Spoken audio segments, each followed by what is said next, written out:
"You sure you want to take that?" a space elevator customs official said as he pointed to a 55-gallon barrel sitting on a hover pad. "Of course, sir," Carl Green replied. The barrel in question, nestled among his personal effects and luggage, contained the finest 180 proof moonshine a man could buy out of another man's backyard still. Carl had taken a detour out to Franklin County, Virginia to buy the large barrel. Carl was a Kentucky boy through and through, but he had to admit those guys outside Roanoke knew how to make a mean spirit. The damn thing cost him 3 months' pay, but it was worth it. "You do know the folks up there can't handle more than 10 proof, right?" the official said, pointing up to the sky for effect. "Look, I'm not the brightest star in the sky, but even I know that. Besides, why would I share my booze with anyone?" Carl replied with a grin. The official laughed. "I hear ya. That's some powerful stuff. I swear I'm getting buzzed standing next to it." "Lightweight," Carl ribbed back. "Sure, I'll stick with beer," the official retorted before waving him through. "Elevator 3, cargo slot 8. Carl gave the official a wave and pushed his hover pad out of the customs lot. Carl scanned. The crowds passed the security. The press of humanity was traveling to their space elevator stations, browsing overpriced wares at station shops, and waiting in seating areas for their scheduled departure. It would be the last time for a while before Carl saw a single species crowd again. Earth, to all of the galactic inhabitants, was classified as a death world. The planet had, at least according to the denizens of the galaxy, crushing gravity, wildly variable temperatures, horrific weather, and terrible predators. To Carl, it was home.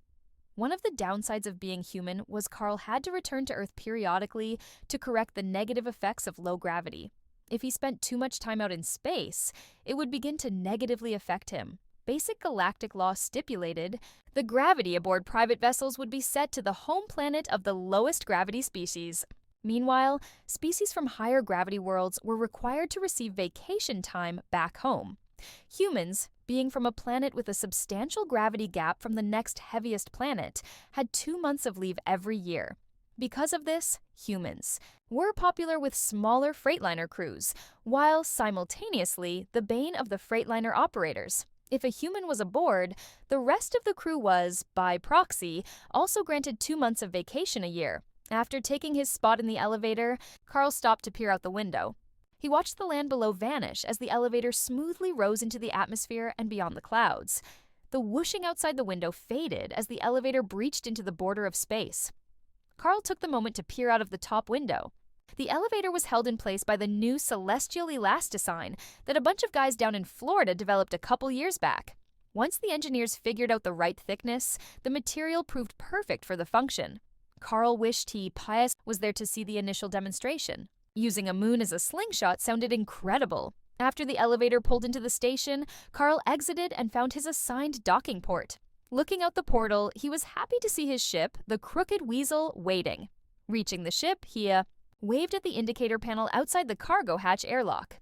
"Hey, Darla, I'm here." "Unlocking," the voice came over the intercom. The airlock hissed open after the indicator light turned green, allowing Carl to enter.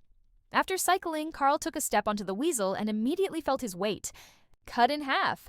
This was the result of the ship's gravity set to 0.5 g to accommodate Darla. As Carl stowing his moonshine barrel, which even at half gravity was close to 200 pounds, he heard the door leading to the rest of the ship hiss open. "You have a good holiday?" Carl huffed as he dropped the moonshine into its space and lashed it down in an open spot next to the fire suppression system. He turned to look at Darla. Her name really wasn't Darla. It was something that Carl struggled to pronounce, but it sounded close enough to Darla that she didn't mind. Darla was a Sinapian. She reminded Carl of a reptile. She stood at roughly 6 feet tall and had light green scales with a colorful fan that ran down the crest of her head along her spine and disappeared under her suit. She had 5-fingered hands like a human and didn't have any kind of visible claws. Her feet were digitigrade with boots made for her species. Despite their appearance, Sinapians were actually warm-blooded mammals. Just a quick reminder before we get started. Only 4% of my viewers have subscribed to the channel so far. If you enjoy the content, I'd really appreciate it if you could take a moment to hit that subscribe button and support the channel. Thank you so much. Now start. Amazing story. Which was proven by her chest that was equivalent in size to a healthy female tennis player, athletic. According to Earth scientists, the Sinapians would be what an intelligent species would look like had they evolved from an ancient Earth animal, called a Dimetrodon, which was a cousin of sorts to mammals like humans. They developed scales instead of hair since their homeworld was warm and arid. Looking at her tickled a few instincts in Carl, which he suppressed since it wasn't appropriate to fraternize with a business partner. There are a few types of people never to get involved with: business partners, co-workers, and anyone who has to be nice to you as part of their job like a waitress. Not bad. It's nice to be back out in the void, though. As fun as Earth is, it's good to be back on the job. Her face screwed in mock disgust. Nice? I still don't understand how you don't get crushed down there, let alone found a way to get off that gravity prison. Strong bones and insane ancestors, Carl replied. He maneuvered the final strap into place to keep the barrel stable. While the barrel wouldn't roll around in the artificial gravity, Carl always liked to take extra precautions. Even a mild disruption in the gravity field could mess up a cargo hold. Darla's head crest fluttered, which signaled her curiosity. What do you have in the barrel? This here. Carl patted the barrel. This is 180 proof Appalachian moonshine. Remind me again, what is this proof? Darla asked. Divide it by 2, and that's the percent of pure alcohol in here, Carl said with a grin. Her forked tongue flicked out in disgust. Ugh, a shot of that would kill my people. How do you drink it? Carl laughed. A small shot. Would burn like mad going down. I didn't buy this to drink straight. This is a nice base. I'll dilute it down with water or some other drink to give it a nice buzz. You sure you don't want to try? It'll put hair on your chest. Darla shook her head. No, I don't want hair on my anything. Bah, I'm sure you'd look great with a beard, Carl joked his business partner. Darla gave a snorting, hiss laugh in return. Sure, you'd like that, I bet. I'll go get the ship ready to go.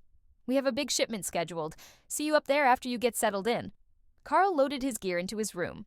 He regarded the space and recalled the ancient science fiction shows from pre-FTL Earth. They showed cramped spaces similar to old ocean-going Navy ships. His room was spacious and comfortable, twice as large as the personal quarters of the show, with the bald captain character in it.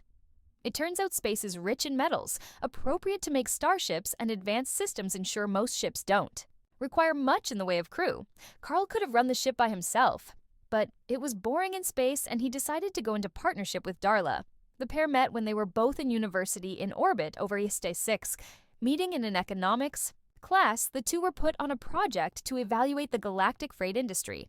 While they were doing the project, they saw the amount of money shippers were making and decided to drop out and work the space lines.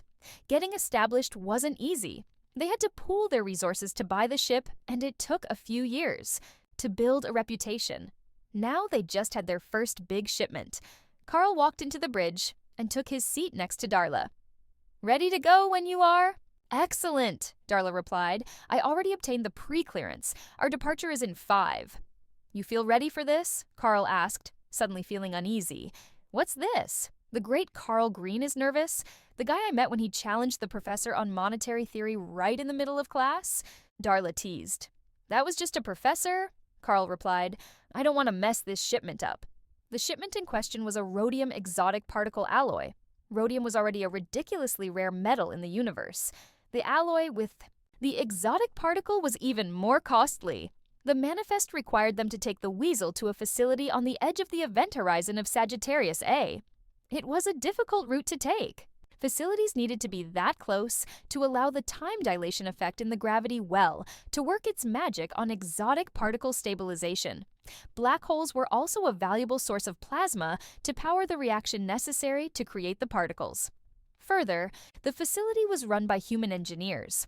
A few months ago, they had a terrible accident where they sent an experimental insulator into FTL, where it embedded into a trade station some 20,000 light-years away. Rumors on the net claimed it was a plate of nachos, which Carl didn't believe because it was the net. The facility needed a clean, on-time delivery after being out of commission for a few months, while Carl and Darla needed a win to get the better jobs. The FTL was uneventful. A downside of being a duo was they had to stop every 10 hours to get some rest. Galactic flight regs required they always have 2 personnel on the bridge, while the ship was in FTL and they were limited to 10 hours per day. Maximum transit time per day was a rule that bristled the trucking industry back to the old internal Combustion engine days. As advanced as they became, rules never seemed to change. Not that Carl disagreed any. It was better than being burned out on space station stimulants. 1 week later, they reached the final approach to Sagittarius A. They had to drop out of FTL a day away by sublight engine since it was too dangerous to drop out of FTL the standard. Distance from a station. The time dilation effect messed with navigation computers, even though the station itself wasn't in the window. The ship also had to stop a day out to wait for confirmation since it was dangerous to approach an exotic particle manufacturing facility while it was in operation. This one more so since its last accident. Carl flicked the comms on the ship. Particle Station Huntsville. This is the Crooked Weasel. Requesting dock to load the rhodium alloy shipment for Orbital Factory GIAC. Over. They waited. For the signal to reach the station, they had to use an old EM band communication system since the black hole screwed with the subspace communication channels. At this distance, it would have taken 8 hours there and 8 hours back. After 24 hours passed, they didn't receive an answer. Darla looked over at Carl from her seat. Do you think it's the time dilation? Carl shook his head. No, it should be far enough outside to not interfere with the comms. What should we do? Darla replied. Carl thought a moment. They couldn't risk going any closer to the station if there was an accident. Exotic particles were no joke. They had to keep a close eye on their own FTL reactor to make sure the exotic particle catalyst container didn't rupture. If there was a wild particle event, they risked getting sent who knows where. It sometimes winked ships out of existence, and no one knew where they were off to. Some thought it was to a different galaxy, or maybe even a different plane of existence. All Carl knew was he wasn't about to get Darla and himself isekai'd off to some other dimension. I'll send a follow-up. If we don't get an answer, we'll call in the authorities. Carl flicked the EM comm unit again. This is the Crooked Weasel calling Particle Station Huntsville. Is everything okay over there? If we don't receive a response within the normal transit time for this message, we will contact Galactic Rescue. Over. I really hope nothing is wrong, Darla commented, her crest flickering with worry. Same here. No point in sitting here. Come on, I want to show you a movie called Jurassic Park, Carl said as he stood from his chair. It's not one of those movies you think I'd like because it has people like me, right? Darla said with a side-eye glare. No! Carl started before moving out of the bridge to get some popcorn. He smirked as he turned. He liked messing with Darla. She gave as good as she took it. Her people had a horror film with giant, hairless, ape-like creatures that were similar to humans she had shown him the night before. The following day, Carl and Darla were waiting on the bridge for the response to come back. Seconds after the 16-hour mark, a voice came over the speakers. The voice sounded strange. This party klesta Tian Huntsville. All is good. Please dock in B A2. Carl and Darla looked at each other. Carl spoke first. That was weird. Think it's something to do with the exotic particles? Darla replied. Dunno. That's beyond me. Well, we got our orders. We're already a day behind schedule. Best get going, Carl said as he plugged in the coordinates. He pushed the sublight engines up to 80% of light to try and make up for some of the delay. They couldn't go much faster, or they'd risk overshooting the station and ending up in the dilation window. That would be a scheduling disaster. Another day passed, along with the scheduled rest break at 10 hours, before they were able to make visual contact with the station. The station was a standard array, a long tube oriented at a tangent to the event horizon of Sagittarius A in the background. The black hole's plasma jets shot far into the void from the poles. It made for an impressive sight this close. Without shielding systems, Carl and Darla would have been cooked in their ship. Carl peered at the station through the bride viewport. He found something off about it. An unusual ship was attached to one of the cargo docking bays. It wasn't a human-designed vessel. The 4 human-designed transit shuttles were attached to the residential wing. You think that's another delivery? Darla asked. Carl hummed. Probably. Wonder why they've been docked so long. We'd have expected to pass them, and we didn't see them show up. Probably came in from a different vector. This is the Crooked Weasel. We're in position to dock. Over, Carl said over the EM comms. Nothing returned. Carl looked at the control tower and saw the lights were off. Something ain't right here. Darla looked out the viewport. They'd be expecting us. Think there's a power problem? That would explain the strange transmission? Maybe. Let me see if the station will accept a docking request. Carl said as he entered the console commands. The station readily accepted the docking request, which added to the confusion. It usually required an internal approval. Maybe the power issues triggered an emergency docking procedure. The Weasel spun as the autopilot aligned the ship docking bay with the station. With only the slightest of thumps of metal on metal was heard when the two portals connected. Carl stood and prepared to leave the bridge. Well, let's see what the problem is. Hope it doesn't delay us any further. It looks like those other fellas may be stuck in the power outage. Darla followed. All right, standard procedure. You head out first and set the gravity in the cargo bay.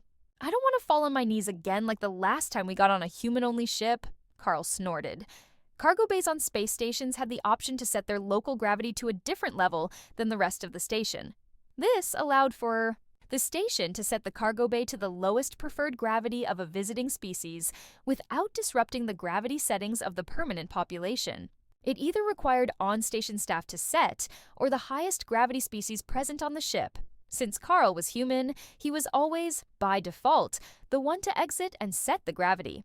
After opening the ship's bay, he stepped through the airlock. Putting his foot out, he expected the force of one Earth gravity to kiss him with her comforting 32 sec force. Instead, he stumbled as his foot entered a zone of slightly lighter gravity. Darla, something is definitely wrong here. Gravity is lower than the ship. What? Do you think the species on the other ship is visiting the rest of the station? Darla asked. Something felt wrong to Carl. It's not normal for a freighter crew to show up in the residential areas. Say, can you go check the markings on that other ship from the viewport? Sure thing, Darla said as she rushed back into the ship. She came out a moment later with her head fin folded flat. Something is definitely wrong.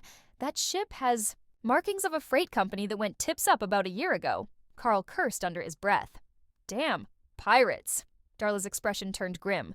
Should we try and escape? Carl shook his head. Knowing them, they'll use the station defenses to shoot us down. They want us here to take our ship. What should we do? Darla asked. I'm going to get the Force sluggers. I have a bad feeling we're not getting out of this until we verify they are pirates, and we're not just being paranoid. It's not like we can call for help since the black hole is interfering with subspace comms, Carl said with blood pressure, rising. He really hoped he was wrong, and the station crew was just having tea with some visitors. Carl found the locked weapon cabinet on the bridge and opened it with his thumb. Inside were two standard Force sluggers. The human-designed ones were shaped like old Earth M1911 pistols. After checking the charge, he set the pistols to 500 psi and returned to give Darla hers. She looked at the pistol with surprise. You're not playing around, Carl nodded. Yep, that's a moderately trained fighter's punch force back. On Earth. I'm not going to crank it up to pro boxer level until I know what we're dealing with. Darla looked at her pistol with a slight tinge of fear. She held in her hand a human-designed weapon. Even the force throwers that were used aboard ships and stations to avoid puncturing the hull. Handing Darla a 500 psi punch gun was at the extreme ends of what her species could handle, even with the recoil distribution. Her setting was like trying to fire a 500 S&W round out of a revolver. It would kick like mad in her grip. Carl, on the other hand, could push his as high as 1,200 psi before he struggled to control the weapon. That kind of punch would flatten the skull of all but the most durable aliens in the galaxy. It was something other species couldn't control. If 500 psi was the equivalent of a 500 S&W in Darla's hand, the 1,200 psi setting would be like a human trying to hand-fire an old M224 mortar. Stay behind me, Carl ordered, Darla hissed. I don't need protecting. Not the time, Darla, Carl snapped. You can hit me with that force slugger, and while it'll hurt like crazy, I can survive it. It'll cave your chest in. That got through to Darla, who stood close behind. Carl, for cover. The pair crept down the connecting hall from the cargo bay to the main station artery. Darla kept her hand on Carl's back to keep a proper distance and movement control. They reached a door, which slid open. Carl carefully peeked. Around the corner from one edge of the door, remembering a cutting the pie maneuver from a game he played as a kid. When he verified the one side of the hall leading to the rest of the cargo bays was clear, he did the same to the one leading the other direction. It was also clear. The pair crept down the main hallway and passed by the first cargo bay where the mysterious ship was docked. Inside, the pair saw stacked boxes of rhodium alloy rods. Carl cursed again. They're trying to steal the alloy. No way a proper shipment would have just left them sitting out like that. Darla's breath became short and rapid as panic set in. Are you sure we can't get out? Carl pointed at the airlock leading to the pirate ship's cargo hold. Look, the light's red. They have the place on lockdown. We're gonna have to clear it if we expect to get out of here. After verifying no one was in the cargo bay, Carl continued to press forward with Darla at his back, having a minor panic attack. Carl didn't blame her. He didn't want to face down some unknown enemy any more than she did. He did know, however, there was no other option to get out. His only solace was the lighter gravity than was even set for Darla meant they be a manageable fight. The next door opened, and after slicing the pie once more, Carl began walking down a long hallway. He was lucky the station design was simple. Everything was built along a series of fairly straight lines. Nothing was likely to come up behind them. They also had regular emergency bulkhead door frames they could duck behind if something was shooting at them from the other direction. The station was eerily quiet. The only sound accompanying them was the sounds of their breathing and the low hum of the station's power core. They reached a door designated as the Particle Accelerator Room. Opening the door, Carl peered out and immediately pulled back as a wave of visible force moved through the air and impacted on the wall. Carl cursed. They're waiting for us! Darla was too panicked to say a word as her hand shook. Carl cranked his force slugger up to 1-200. It was apparent that he was dealing with pirates, and it didn't make sense to play nice. Quickly darting his head out, he got an idea of who he was dealing with. He only saw 3 out in the open before pulling back again. Dropping low, Carl prepared a shot. He hoped they were aiming high where Carl had previously shown himself twice. He quickly leaned out and snapped up a shot. Happy his youth involved a lot of plinking in the woods. He cracked off a single shot easily at the central alien before pulling back. He didn't wait to see the results. The sounds confirmed what he visually missed. A wet squelch followed by shocked cries of the pirates rang down the hall. Carl heard the sound of retreating footsteps. Once more, Carl quickly peered around the corner and saw the 2 aliens had left. On the floor was the blue-green ichor of a Deal pirate. The pirate was an avian alien with a colorful, loose garb. Force slug impacted the alien on the beak, shattering it into yellow shards that now littered the ground. Gee, cuz, Darla sighed. Never heard of them, Carl replied. The galaxy was a big place, and it wasn't unusual for one species to not know another existed. They're insular and don't really leave their sector of space. Problem is, a lot of them that do end up as pirates. No one really knows why, since their formally flagged traders are peaceful and fair, Darla said. All our species have rotten eggs, Carl spat. Come on, let's keep moving. The pair passed through the lab area and saw the giant particle accelerator array. On it hung a sign that read, "No food" on it. The next door was labeled as the mess hall. Opening the door, Carl had to pull Darla aside once more and shove her against the bulkhead frame.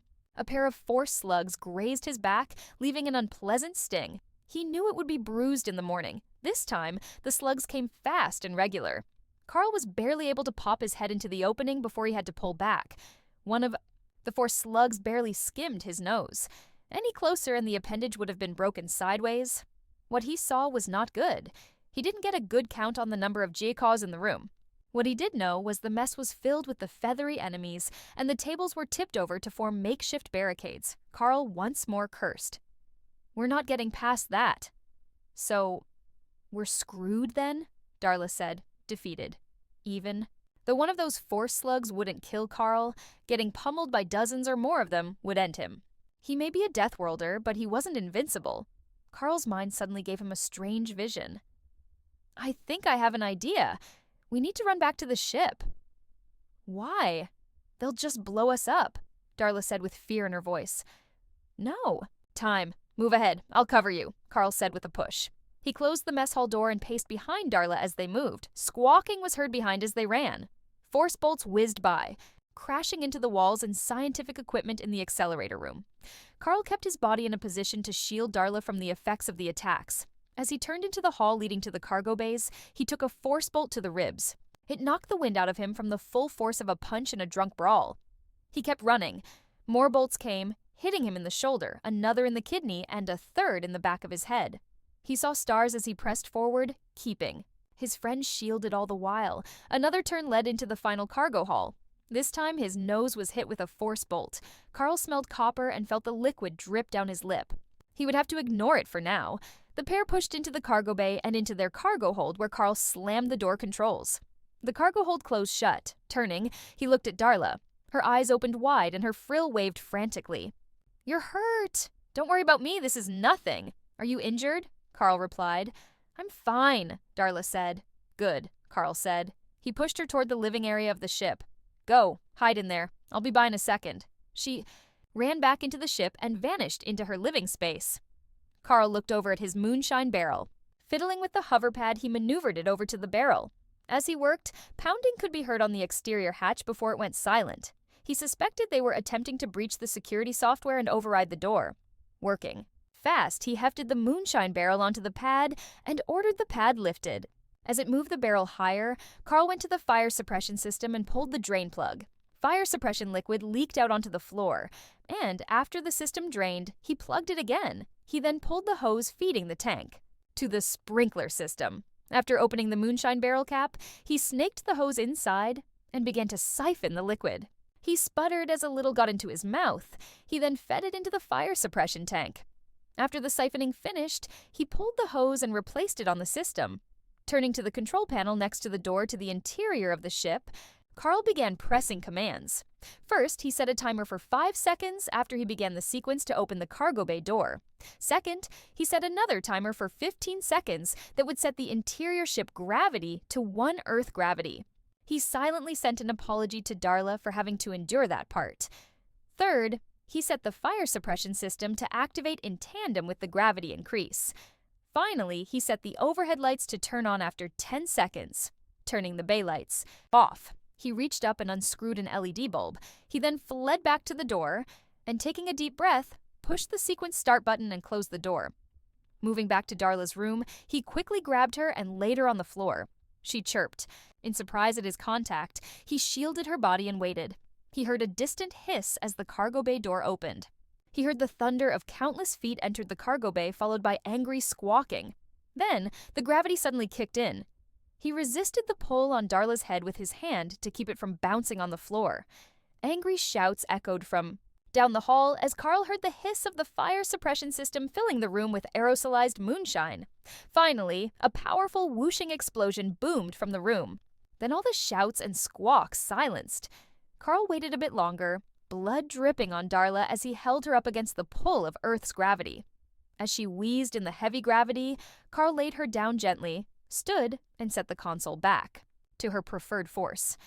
"Are you okay?" She took deep breaths and calmed down. "Yes, I can't believe you humans live like that every day." "The getting attacked by bird aliens? Or the gravity?" Carl asked, finding his humor in the aftermath. Darla shook her head in silence. Carl carefully approached the door to the cargo bay. Inside, small fires were still burning along with the smoldering bodies of the GCAWs on the floor. He counted at least 40 in the room. His moonshine barrel was also on fire as the residual liquid inside burst into flame along with the wood. Carl suddenly felt deflated. 55 gallons of top-quality booze, up in an instant. The ship's filters kicked in and started cycling the smoke out of the air. The fire suppression system above continued to pump away, tanks empty of suppression fluid. After Carl hustled Darla out, he filled the tank again to allow the system to put out the remaining fires. Thankfully, after checking the integrity of the ship, the hull wasn't damaged. The open cargo bay door was able to direct the force into the station, where it dissipated in the large room beyond. "What was that?" Darla asked in surprise after she calmed down. "Oh, you see, moonshine is volatile stuff. While modern still operations don't have this problem, back in the early days of a period we called Prohibition was going on, stills would blow up all the time. So I decided to aerosolize the moonshine and make a makeshift airburst bomb in the cargo bay," Carl explained. Darla shook her head. "And you people drink that stuff. What made you think of it?" Carl shrugged. "I just suddenly thought about fried chicken." Darla's head crest waved, indicating she didn't get the reference. "I'll bring some back up next time I'm on Earth." "I think you'll like it," Carl explained. The pair returned down the hall, going slowly once more to ensure no more GCAWs were waiting for them. Carl's dripping nose had finally started to scab over, and the dripping stopped. There were 4 more GCAWs in the mess hall guarding the door leading to the station's command center. They weren't expecting a human and a Synapian to show up after 40 of their compatriots stormed down the hall. Carl and Darla made quick work of the surprised pirates. Opening the next door, they found the human crew bound and gagged to their bunks. All 10 of the humans looked like they were hit a few times with the G-Cause Force sluggers. Carl and Darla quickly freed them. One of the humans came up and gave Carl a shake. "Thanks for the rescue, bud. Name's Marshall Johnson. I'm the station manager here." "Hey, Marshall. Carl Green. I'm here to pick up the rhodium alloy rods," Carl replied. "From your accent, Kentucky?" Marshall said. Carl nodded. "Well, gonna have to be a little less rough on you boys next time the Wildcats play the Tide," Marshall said with a grin.